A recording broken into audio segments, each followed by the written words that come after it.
સમય જતા પડે, પણ આજના માણસો તાત્કાલિક હિસાબ જોઈએ. આજે ભક્તિ ચાલુ કરી અને તાત્કાલિક સુખ જોઈએ, તો હું માતા નહીં દુનિયાના છેડામાં જઈ આવો. તાત્કાલિક જો કોઈ ભગવાન માતાજી તમને સુખી કરત, મને કાઈને કહેજો કે આ માતાજી હતા ના ભગવાન હતા, તાત્કાલિક અમને 5 રવિવારમાં સુખી કરી નાખ્યા. બને એવું? ક્યારેય ના બને, ક્યારેય ના બને. એના માટે એની ભક્તિ કરવી પડે. અને ભક્તિ કોને કહેવાય? સેવા, પરોપકાર, દયા ભાવના બીજા પ્રત્યે આવતી હોય ને, તો એ ભક્તિ છે. પણ આજે માણસ પોતાનું પેટ ભરવા તૈયાર છે. ભલે ને બાર ગાયો ભૂખી મરતી, કૂતરા ભૂખે મરતા, આવા પશુ પક્ષી જીવ ભૂખે મરતા, પોતાને જ તરસ લાગે પોતે જ પાણી પી લેવાનું, બાજુવાળાને પૂછવાનું નહીં પાણી પીવું છે કે નહીં. આજનો માણસ આવો સ્વાર્થી છે. પણ જેણે હંમેશા કદાચ કોકના ખવડાઈ ખાધું છે, જેણે હંમેશા કોકના ખવડાઈ ખાધું છે, એના ઘેર કદાચ કોઈ પ્રારબ્ધનું દુઃખ આવી જાય કર્મોનું, છતાં એ દુઃખમાં હું પોતાની વાડ બની રક્ષા કરવા વાળી મેરડી માતા છું. એને અહેસાસ તો ના થવા દઉં, એના દુઃખમાં એટલો આનંદમય રાખો ના, એને એવું લાગે કે મને કોઈ દુઃખ જ નહીં. દુનિયા એમ કે આ દુઃખી છે, પણ તમને એટલો આનંદ રાખો, એટલો હરખ હસતો રાખો ને, ભલે તમારા જોડે કશું જ ના હોય, પણ સુખ અંદરનો વિષય છે, બહારનો વિષય નથી. આજે પૈસા કમાવશો, પૈસા કમાવો તે નોકરી ધંધો કરો છો ને, જે બી મહેનત મજૂરી કરો છો શેના માટે? પૈસા માટે. તો એ પૈસા તમારી જોડે આવી જાય, હાથમાં આવે એટલે તમને આનંદ લાગે, તો તમે પૈસાના ભૂખ્યા નહીં, તમે આનંદના ભૂખ્યા છો. તો તમારા આત્માને શું જોઈએ છે? આનંદ. હવે આનંદ તમે પૈસામાં ખોરો છો, માન સન્માનમાં ખોરો છો, હારા કપડાં પહેરવામાં ખોરો છો, હારા ઘરમાં ખોરો છો, પણ ત્યાં જે તમે સુખ એ પૈસા ગાડી બંગલામાં માન સન્માનમાં ખોરો છો ને, એવા પૈસા વાળા ગાડી વાળા બંગલા વાળા એ તે સુખ ખોરે છે. હવે એ શેનું ખોરે છે એમને પૂછી આવજો. જાઓ, મૂળા ધોકો જ છે સુખનો. કોઈ સુખ સાચું મળતું? બધા એકબીજાને બતાવો છો કે હું સુખી છું, કોઈ સુખી નથી આ સંસારમાં. આ વિશ્વાસ રાખો. માથા પીટો છો ને, માથા પસાડો છો ને, અમે દુખી માડી, અમે એવા કેવા પાપ કર્યા કે અમે દુખી, આખું અમારું કુટુંબ સુખી છે, અમારા બધા હગાવાળા બધા સુખી છે, અમે એવા કેવા કર્મો કર્યા કે અમે દુખી. એમનું દુઃખ જોવા ગયા છો તમે કોઈ દાડો? એ દરવાજા વાગીને રોતા હોય છો, ખબર હોય તમને?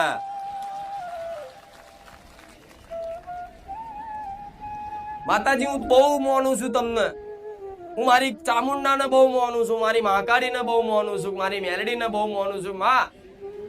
પણ જે નહીં માનતા એ બધામાં સુખી, અને હું માનું એ દુખી.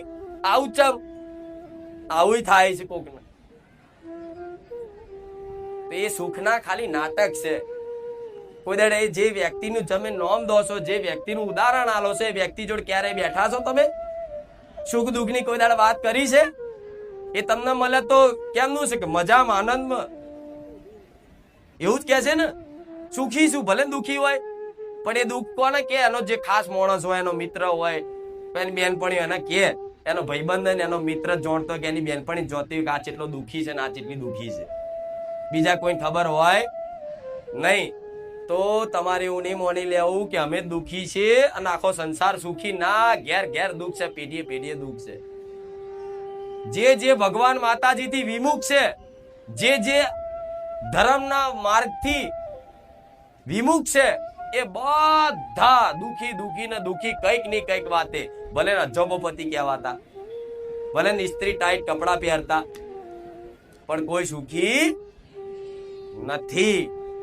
હવે એ સુખની વાત કરું. તમે જે ઉદાહરણ આલો, ગાડી, રૂપિયા, બંગલા, જમીનો, માન સન્માન, તો એ છે ને, તમે એવું કહેતા હોય ને કે અમે ભક્તિ કરીએ છીએ, માં અમે દુખી, અમે તો સાયકલ લઈને ફરીએ. પેલો નહીં કોઈ માનતો, નાસ્તિક છે, કોઈ માતાજી ભગવાન નહીં માનતો, દારૂ પીવે છે, માંસ મટન ખાય છે, તો એ ગાડી લઈને ફરે છે. ચમ આવું? એનું કારણ કહું, સમજણ પડે એના માટે. એટલે આ દેવી શક્તિ જોડે આ જે રિહામણા કરવાના થાય છે ને એ બધા મેલ દો. અમુક વાર રિહાઈ જાય દુઃખ ના મટે એટલે જવા દો ને. માતા જ નહીં વાપરતી, એટલે માતા વાપરે છે પણ ત્યાં છે ને માતાનું વાપર્યું છે. તે સુખી દેખાય છે, તે સુખનું કારણ શું? એ માંસ મટન ખાતો હોય, દારૂ પીતો હોય, અભિમાન કરીને રાવણ જેવો ફરતો હોય, છતાંય કે ગાડી લઈને ફરે છે, બંગલામાં ફરે છે, એની જોડે પૈસા છે, બધું જ છે. તેનું કારણ શું છે? કંઈક ની કંઈક વાતે એના ગયા જન્મમાં એનો પુણ્ય પડી હશે, પુણ્ય પડ્યું હશે, અને એ પુણ્યના સ્વરૂપે એના લેખમાં ભગવાને એના આટલું પૈસાનું સુખ એને લખી દીધું હોય. એટલે આપોઆપ છે ને એ આપે રૂપે અચાનક પૈસા વાળો બની જાય. કોઈ માતાજીની ભક્તિ કર્યા વગર, કોઈ ઉપાસના કર્યા વગર. એટલે એને એવું લાગે હું જબરો છું, પણ એને ખબર નહીં કે આ મારા પુણ્યનું ફળ છે ગયા જન્મનું. આ જેમ જેમ ખાલી થશે, જેમ જેમ જેમ જેમ જેમ જેમ ખાલી થશે એમ એમ ધીરે ધીરે ધીરે ધીરે ધીરે 5, 7, 10 વર્ષ પછી છે ને ફુગ્ગાની જેમ ફૂટી જશે, તો દેખાશે નહીં. જોવો છો ને આવું નજર હોમે, તો તમારે ક્યારે એમની તુલના નહીં કરવી કે જે નહીં માનતા એ બધા સુખી રહે છે, જે માને છે એ દુખી છે. જે નહીં કોઈ નીતિ નિયમ પાડતા એવા રૂપિયા વાળા તો બધા કરોડપતિ છે, અને અમે ગરીબ. તો માતાજીના દરબારમાં કોઈ અમીર ગરીબ હોતું નથી.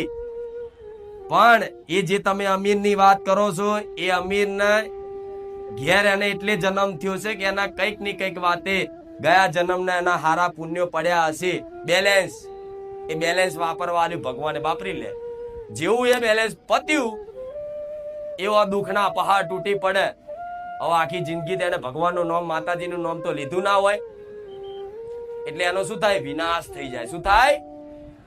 પૂરેપૂરો વિનાશ થઈ જાય. નહીં જોતા બધી મોટી મોટી ઘટનાઓ બને છે, ગાડીમાં જતા હોય ને એક્સિડન્ટ થઈને પાપડ થઈ જાય, આ થઈ જાય, તે થઈ જાય. બધું શું છે કારણ? પાપ. તમે અભિમાન કરીને ફરો, કોઈ ભગવાન માતાજી નથી, આમ નથી, તેમ નથી.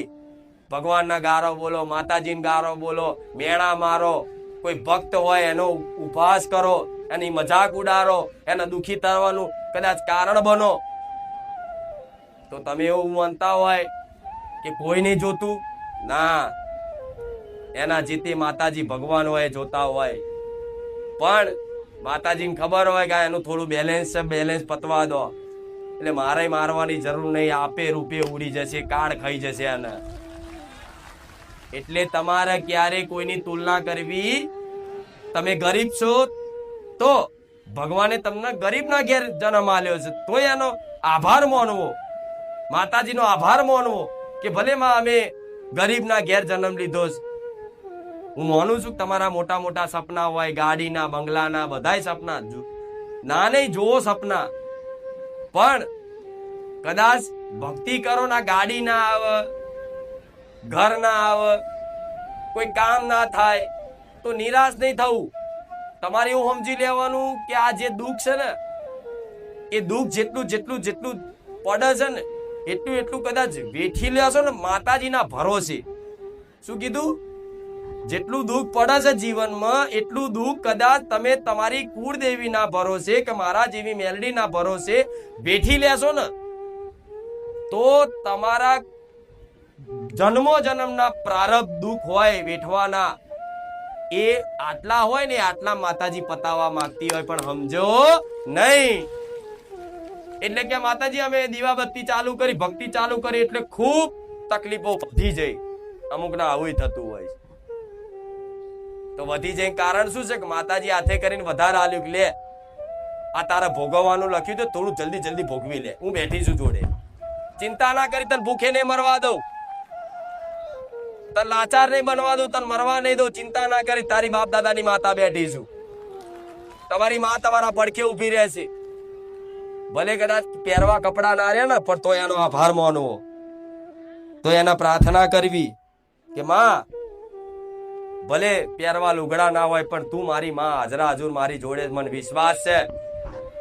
ભલે પણ માં તું જેમ રચાવો જેમ રાખે એમ આવી કષ્ટો ને તકલીફો જેણે જેણે જીવનમાં વેઠી છે ને એના અસલ મહાસુખ મળ્યા છે. એમને ભૂલી જાવ મળી જાય બધું.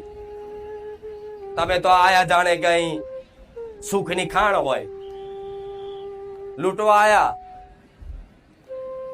તો હું તો કહું લૂંટી જાવ જેટલી લૂંટવી હોય મારી કૃપા, પણ મને એમને એમ નહીં લૂંટી શકાય. ભાવ ભક્તિથી લૂંટી શકશો, એમને એમ નહીં લૂંટાવ. વાતો વાપરી જગતમાં કુખાર મેલડી જબરા કોમ કરે છે, કુખાર મેલડી જબરી માતા ખાલી મોનતામાં ભલ ભલા દુઃખ મટાડ દેશ. ઘેર બેઠા સપને આવીને કુળદેવીને નામ બતાવી દેશ. ઘેર બેઠા સપને આવીને દુઃખનું નિવારણ કહી દેશ. ખાલી નામ દેતા જ સેકન્ડ પલવારમાં કોમ કરી દેશે. હોભર્યું ને, જોયું ને અનુભવ, અને તમે અનુભવ કર્યા તો માતાજી તો સહજ અહીં. તમે નહીં મોનો કે મોનશો એમાં મારામાં કોઈ ફરક પડવાનો. એટલે તમે મોનો છો તો ભલે એવો વિશ્વાસ રાખીને મોની લેવાય કે આમે માં હું નતો મોનતો. આમે તમે ના મોનો, કદાચ માતાજી ભગવાનને ના મોનો, છતાંય દુઃખ આવવાનું એ આવવાનું જ છે ને. એને રોકી શકશો? વગર આમંત્રણ આવે છે, નહીં આવતું. આમંત્રણ આલો દુઃખ ને કે હવે દુઃખ ના આમંત્રણ છે અમારે ઘેર આવો, એ રાહ જોવો છે. આવી જાય છે ને સમય, અને અત્યારે સમય આવી જ ગયું છે ઘેર દુઃખ વગર આમંત્રણ નું. તો એ દુઃખ તમારા ઘેર આવી ગયું બરોબર, તો હવે તમારે એક જ વાતનો વિશ્વાસ રાખવાનો છે કે માતાજી આ દુઃખ અમારા ઘેર આવ્યું છે ને, પણ આ દુઃખનું નિવારણમાં એક તારી પર ભરોસો રાખ્યો છે. જગતમાં મારે બીજે ચોય જવું નહીં, ચોય પૂછવું નહીં. ભલે તું જે રચાવે એ ખરું.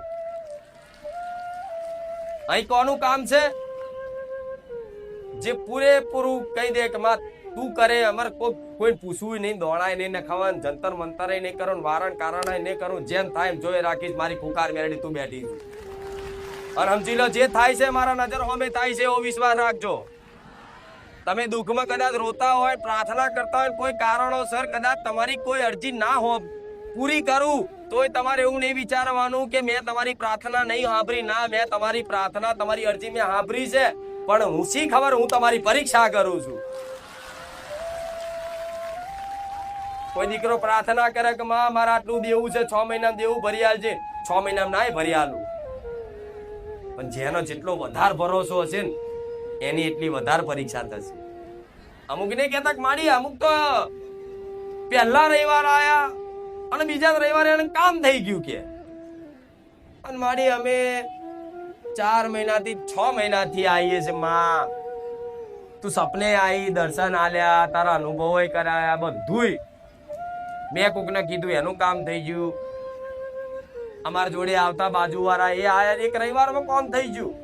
માં મારી મારું ચમ નહીં થતું, તેનું કારણ માં નતું કેવું પણ કહી દઉં છું. તમે જેટલા વધારે માનશો ને, જેટલો વધારે વિશ્વાસ હશે ને, એટલી તમારી કસોટી દેવી શક્તિ કરે ને. કેમ કે જો તમે મને માતાને જ માગી લીધી હોય તો પછી તમારી કોઈ અરજી પૂરી ના કરું ને તો ભલે રિહાઈ જતા પણ તોય મોની જવાનું તરત. હાર માડી હશે, અમારા કોઈ ગુના કર્મો એવા હશે ત્યાં કામ ના કર્યું, પણ મને તારી પર વિશ્વાસ. तो hello and back to my YouTube channel guys. आज हम दोबारा आ चुके हैं खूंखार में मेलोडी नो वीडियो लेने. तो भाई आप लोग अपने बदली गया है बधी